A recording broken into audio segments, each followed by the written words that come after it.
Hey guys, my name is Dan and welcome back to another video. Today I'm going to show you how I made Knapford Harbor.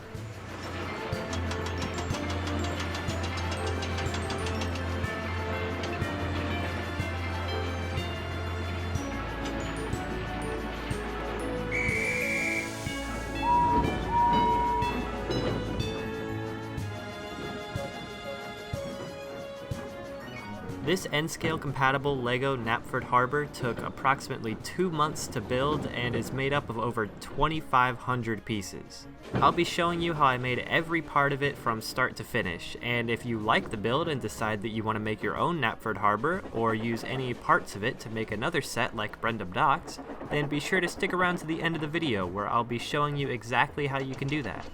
But why did I even make Knapford Harbor in the first place? Why not Brendam Docks or somewhere else more recognizable? Well, there's a few reasons for that.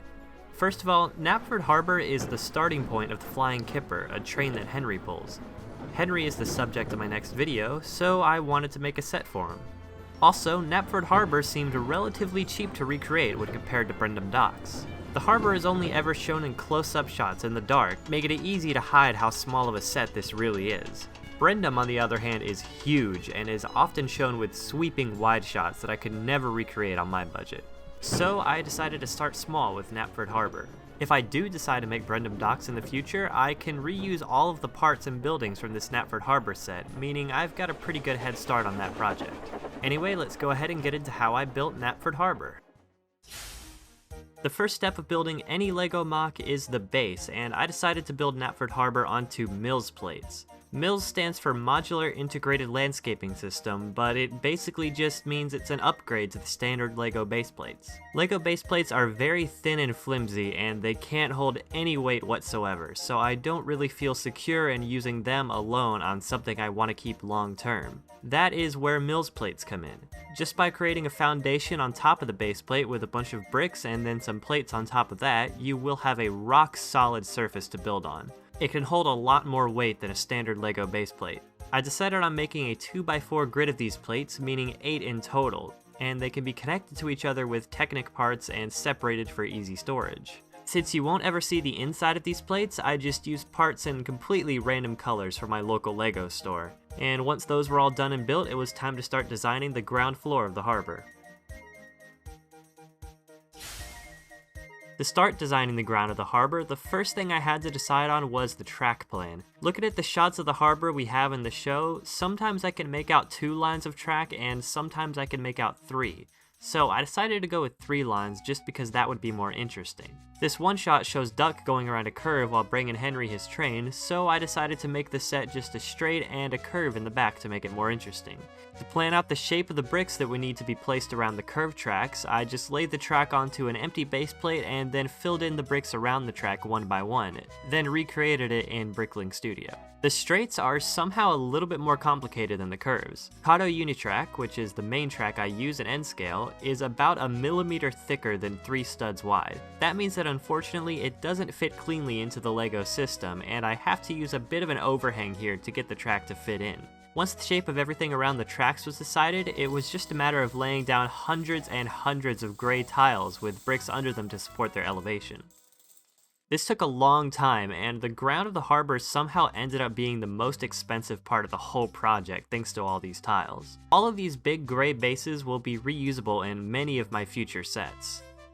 I also included 8 studs of water here at the end, since it is a harbor after all, and eventually I might make some plates consisting solely of water so that I can take some shots from farther out at sea. But for now, this is what the completed ground of the harbor looks like. It looks pretty bare without any buildings on top of it, so let's go ahead and make some buildings to fill it out.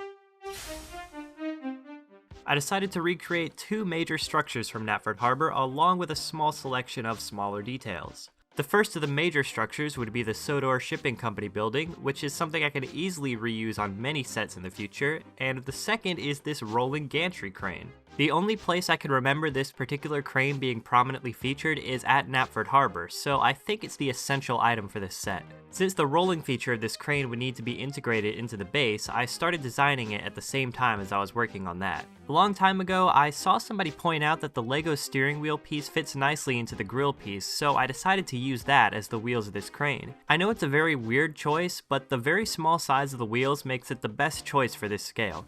Since the wheels of the crane would have to be upside down steering wheels, the whole crane ended up being built upside down. This was actually to the advantage of the models, since it meant that the bottom of the crane, which is the side that's more likely to be seen from low angle shots, would be smoothed off instead of being open anti-studs. For recreating the shape and details of the crane, I used these model reference photos from the Thomas Wiki as reference. In my first draft of the build, I recreated these crosses on the side of the crane with this one big piece.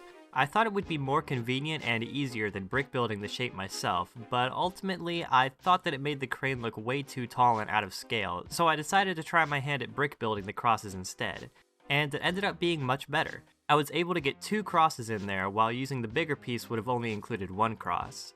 Next I had to design the base of the crane, which is mostly flat, but it does use grill pieces here attached to bracket pieces on the sides for the railing that goes around the crane itself. Like I mentioned before, the bottom is all tiled off, and there's just these jumpers here on the corners for attaching the legs. Having the legs be easily detachable like this makes it a lot easier to store it. I made sure the middle of the base here had this 1x2 plate in the middle so that there would be a peg exactly in the middle of the base that I could attach the crane head to with a jumper plate on its bottom, allowing it to spin around 360 degrees and still be easily removable.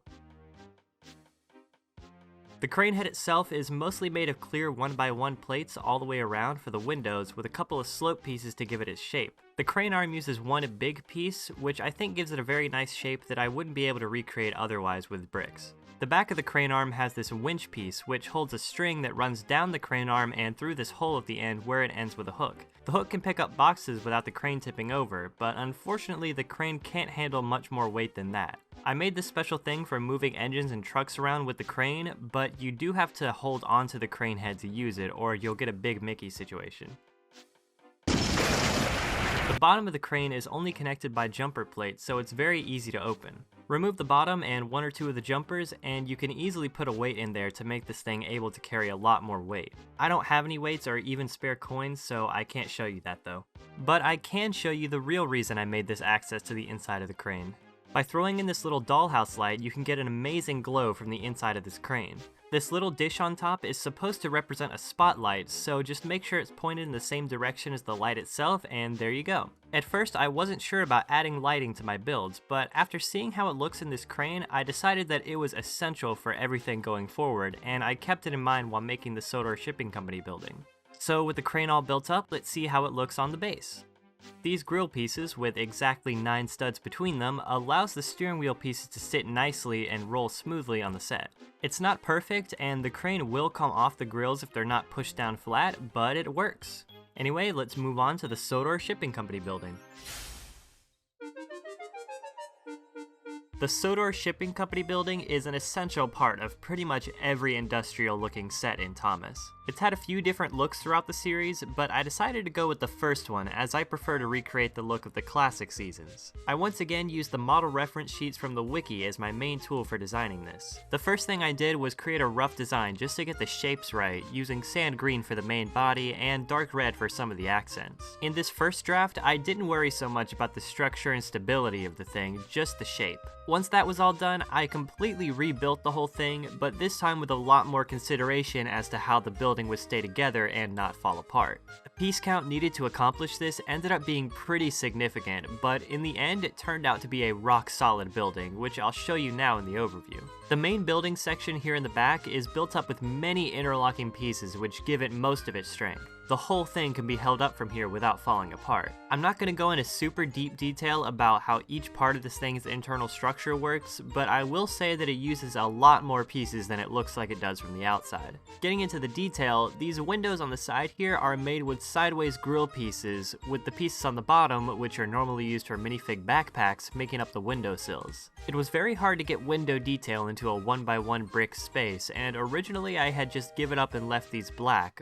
but the sideways grills ended up being the perfect solution to look like window panes. Straight on, you can see that they're not connected all the way across, but from any kind of an angle they look just like window panes. Up top here we have what I think are supposed to be large bay doors and little pulleys for lifting up boxes to the upper floor, but I'm not 100% sure that's what they're supposed to be. I don't think these have ever moved or even opened up once throughout the entire series, so who knows. Around this side of the building we have some more big doors that are situated level with the inner platform. This platform is actually completely detachable from the building because sometimes the building appears with the platform and sometimes without it. Brendam Docks is one of the main examples where this building is used without this platform. Sometimes it's moved to the middle here, which you can accomplish just by removing a couple pieces from these supports. One nice thing about this platform being detached is that I can fill it up with little details and then slide it into place. If it was permanently attached, there's no way I'd be able to get my hands back there to put things onto the platform. There's also another platform here in the front which is always left connected to the building.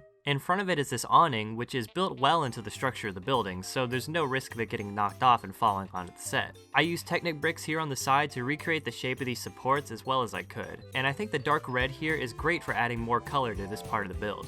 Around the other side of the building, we have this catwalk on the upper level, where I once again used the grill pieces for the railings. The doors on the top level here are just bricks built into the wall, while the doors on the end here are made with tiles placed on their side to give them a more three-dimensional look. I made these windows in trans black so that light could shine through them, just like with the crane. Up top, the roof pieces are pretty simple. They're not attached properly, they just slot into place. I made them easily detachable not only so I could put in lights, but also so I can use the inside of the building to store smaller parts of the set. You can fit this little harbor building completely inside, along with every piece of the rolling gantry crane. The tops of the roof pieces have these clear sunroofs, which we never see on the original model series version of the building, but are instead a feature I chose to take from the CGI version. These aren't actually see-through, as that would look pretty weird with the lights on the inside shining through, so I decided to just make them opaque. The last detail on this building is one that's not actually here yet. There's this big blank space here on the outside of the building where the Sodor Shipping Company logo should be, but it's not here yet. I would like to put custom decals here, but that's something I haven't figured out yet, so once I do, I'll update the building with that detail. For now, I'm just leaving it blank. To secure this massive building to the ground and stop it from sliding around the set, I swapped out just one of the tiles here for a plate on which to attach the building. Once it's placed onto the set, this building has a massive presence. Along with the rolling gantry crane, I think it really completes the iconic look of Knapford Harbor. But it's not just about the big things, it's also the little details that matter just as much. So next, let's take a look at a few of the smaller details I added to finish the set.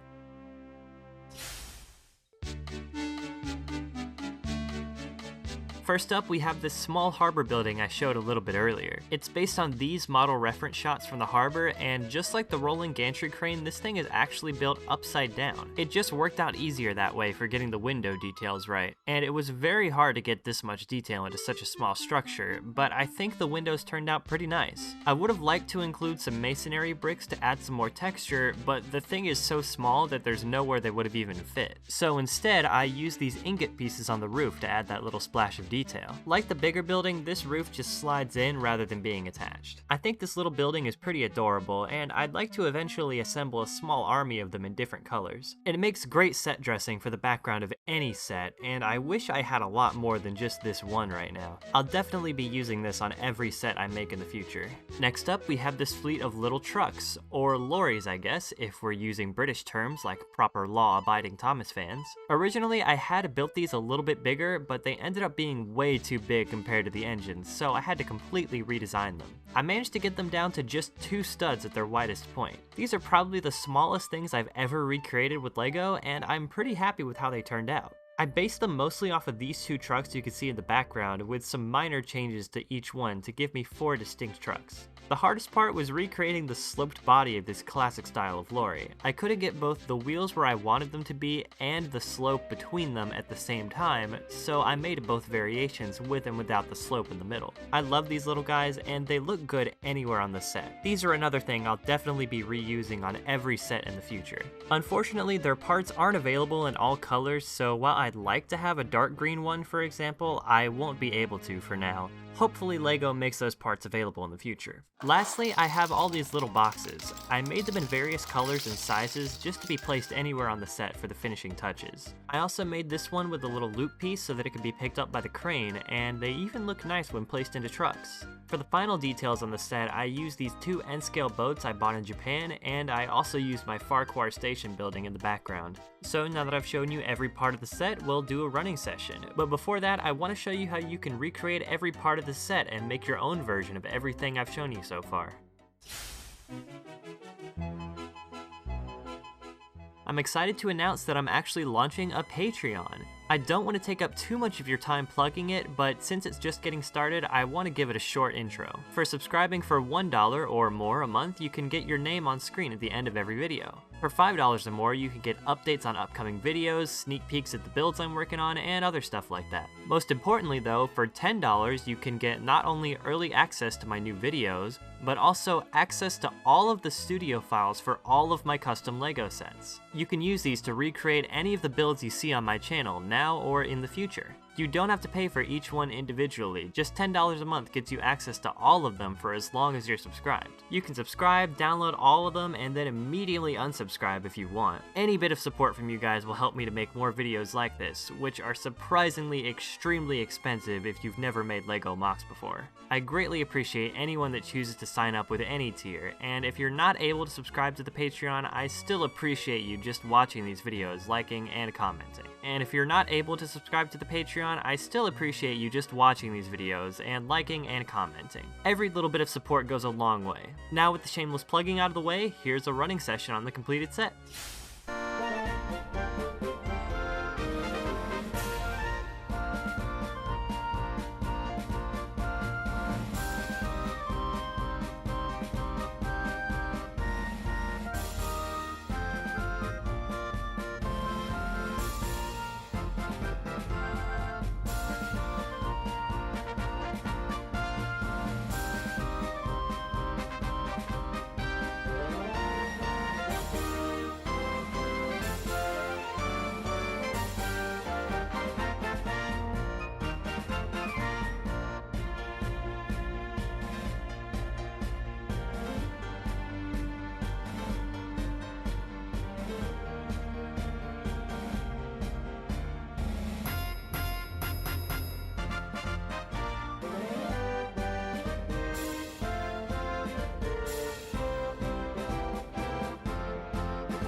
Anyways guys, it's going to be about it for today's video. Remember to check out the Patreon if you want to build anything from this video or get any of the other perks. I really appreciate all the growth my channel has had in just 1 year, and I'm really excited to show you all everything I have planned for 2025. Let me know in the comments which set you'd like to see recreated in LEGO next. Anyways guys, thank you all for watching. Be sure to comment, like, subscribe, rate, favorite, share, +1, anything else you can do on YouTube, and I will see you later.